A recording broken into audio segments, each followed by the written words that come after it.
pinakamalawak na newsroom sa buong Pilipinas. Ito ang Radyo Pilipinas News Update.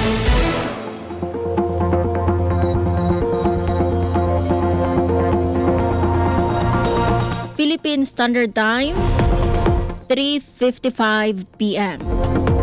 Maupay nga kulop sa iyong tanan, asyay niyan mga balita yan na nga oras. Youth Summit sa Samar naghatag bag-o nga paggiya sa kabataan. Detalye pamatian naton sa akon report. Radyo Pilipinas Report. Nagkaurusa ang mga kabataan tikang sa bungtos san pinabakdawngan Calbiga Samar sa usa nga Youth Leadership Summit nga nagtutuyo magparigon sa nirapapel sa pagpasidungog san kamurayawan ngan kauswagan sa Samar. 38 nga young leaders ang naghuman sa tulo ka adlaw nga aktibidad nga ginpangunahan san 63rd Infantry Battalion san Philippine Army. Gintutdo sa summit ang liderato responsable nga paggamit san social media, disaster preparedness, environmental protection ngan pagin-aktibo sa komunidad. Ginisgutan liwat ang peligro sa misinformation ngan mga pamaagi san pag-recruit sa insurgency ngadto sa kabataan. Basar sa 63rd Infantry Battalion, dako ang papel san kabataan sa pagmintinar san kamurayawan labi na sa mga lugar nga una nga naapektuhan san insurhensya. Ginpasabot liwat san Philippine Army nga padayon ang era pakigboroblig sa mga LGU, kapulisan ngan mga eskwelahan, agud maproteheran ngan mahatagan tama nga direksyon ang mga kabataan sa Samar. Para sa Bagong Pilipinas, Suzette Pretensio, Radyo Pilipinas, Radyo Publiko, Kalbayog. Para sa aton katapusan nga balita, First Bagani 73 kilometers Allen to Calbayog Ultra Marathon manilampuson nga igin dumara.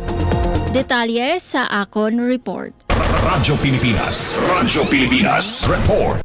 Manilampuson nga igin dumara ang makasaysayan nga First Bagani 73K Ultramarathon nga ginorganisar san pagbububligay san gobyerno lokal san Allen ngan Calbayog, Samar Eagles Club ngan Team Kohol.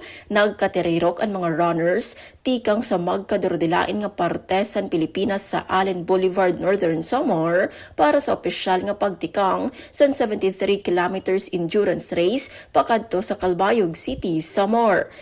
Papakita sini anda ko nga pagsari sa kusog, disiplina ngan determinasyon sa mga partisipante samtang gindadalagan nira ang bugos nga ruta. Sumala sa mga organizers ang Bagani Ultramarathon, diri la pa isan-isan kundi usa nga selebrasyon sa sportsmanship, resilience ngan mental strength sa mga atleta nga nagduduso sa era limitasyon. Ginpapakita liwat sini ang nag-uuswag nga kultura sa sports sa Calbayog ngan Allen nga nagduduso sa aktibong nga pamatasan. Para sa Bagong Pilipinas, Suzette Pretensio, Radyo Pilipinas, Radyo Publiko, Kalbayog. Asya adto ang kabugusan sa mga balita yan na nga oras. Padayon kamo pamati sa DYOG Radyo Pilipinas, Radyo Publiko Kalbayog para sa mga news updates. Ini si Suzette Pretensio para sa Radyo Pilipinas, Radyo Publiko. Mula sa pinakamalawak na newsroom sa